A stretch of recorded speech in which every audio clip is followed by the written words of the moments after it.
বাজে হচ্ছে 8:30। আমি সব জোগাড়যন্ত্র করে নিয়েছি। আর দেখো ভাজাভুজিগুলো সব হয়ে গেছে। আর আমি এখানে আলু ভাজাটা বসিয়ে দিয়েছি।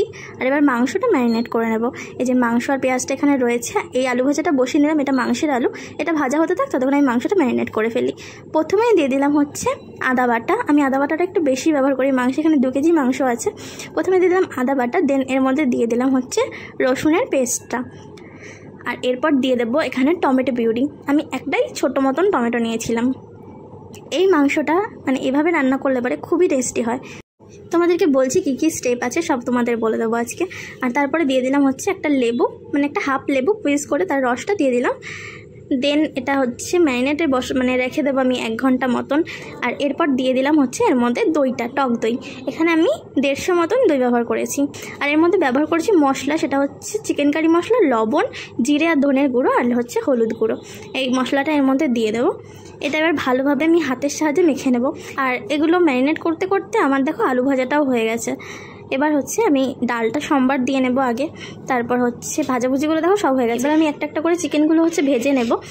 দেখো প্রত্যেকটা হচ্ছে চিকেন আলাদা করে একটুখানি জুসটা মাখিয়ে নিয়ে প্রত্যেকটা চিকেন এভাবে ভেজে নিচ্ছি।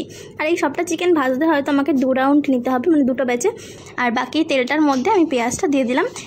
এটার মধ্যে অল্প সামান্য লবণ, মানে যতটা পেঁয়াজের মধ্যে লবণ লাগবে ততটাই লবণ পরিমাণের মতন দিয়ে দিয়েছি।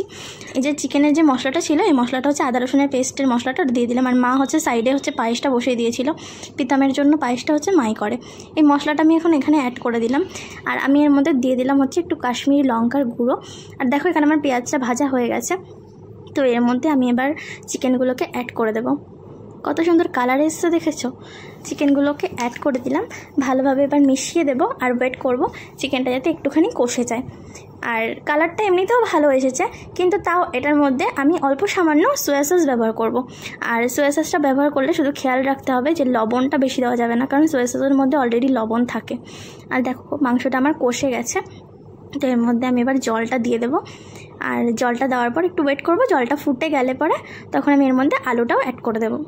লাস্টে দিয়ে নিলাম একটুখানি গরম মশলা, আর দিয়ে দিলাম একটুখানি ঘি আর অল্প সামান্য চিনি। প্রীতম স্নান টান করে আসলো, ওর থালাটা সাজিয়ে রেখে আমরা ছাদে গেলাম।